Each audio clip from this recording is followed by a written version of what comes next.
All right, Dana Osgood joins us with the full forecast. And Dana, if you left earlier in the day, you probably had a long sleeve shirt on, but it warmed up quickly.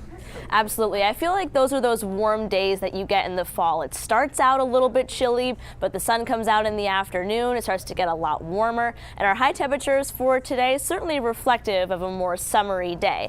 We got to 80 degrees in Portland, 80 degrees as well in Wiscasset, a high of 79 in Freiburg, a high of 75 in Bangor. The one thing though that didn't reflect a more summery feel was our dew point temperatures. Dew points were still incredibly comfortable during the day today in the upper 40s to low to mid 50s, still very much in that refreshing or that comfortable category. Not a lot of very humid air around, especially because we're switching air masses today. You may have not even noticed the fact that we have a front moving in. There was some scattered cloud cover because of it, but not really any shower activity at all. We are going to change our wind direction and therefore enter into a different air mass. That's going to make things for tomorrow a little bit chilly. That's also why a frost advisory is in effect for some spots across the state tonight, mainly in the mountains and areas of northwestern Maine and northern New Hampshire. Some of those temperatures in those higher elevations could dip into the mid-30s, so if you do have any plants outside, you're going to want to cover or bring those in. So overnight, it will be a little bit chilly. One of the reasons for that is because in this new air mass, we still have mostly clear skies, relatively light winds, and low dew points. And then tomorrow, we end up with a really sunny day, but it's going to be a lot cooler. High temperatures are only going to be in the upper 60s, maybe a couple of low 70s out there. Humidity, though, is still going to be very comfortable. Then on Saturday, the temperature profile will be similar to tomorrow, but we are going to have a mixture of sun and clouds throughout the day, so a bit more cloudy on Saturday in comparison to tomorrow.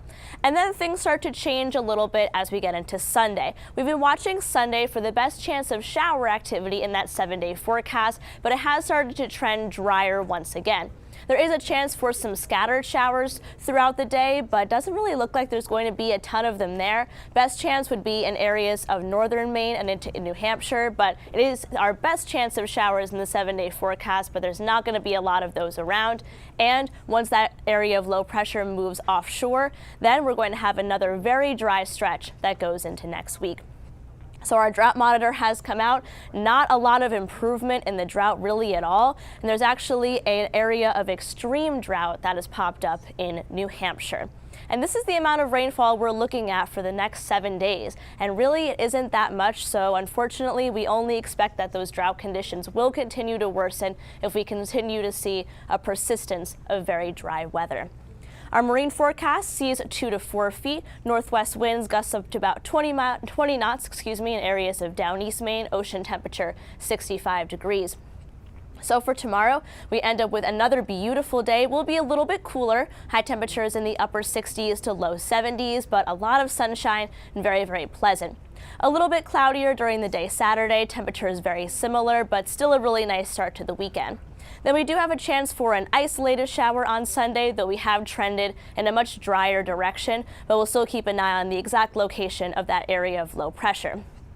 Then once we start getting into next week, another high moves in, so we're going to have another stretch of drier weather, and that means our temperatures might also start to get a little bit warmer. So Brian and Amanda, as we get into the weekend, it'll still have that fall feel, but if you don't want to let go of summer just yet, some higher temps coming in next week. All right, a little bit of everything. Dana, thank you.